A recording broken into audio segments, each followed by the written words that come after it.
свършим на сега.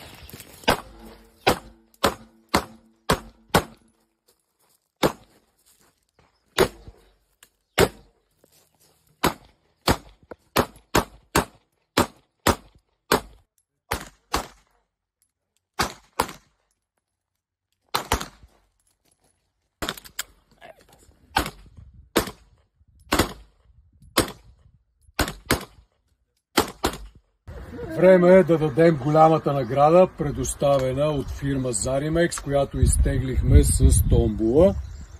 И печеливша, който си тръгва с пистолет Валтер, е Петя Костова. Честито! Браво!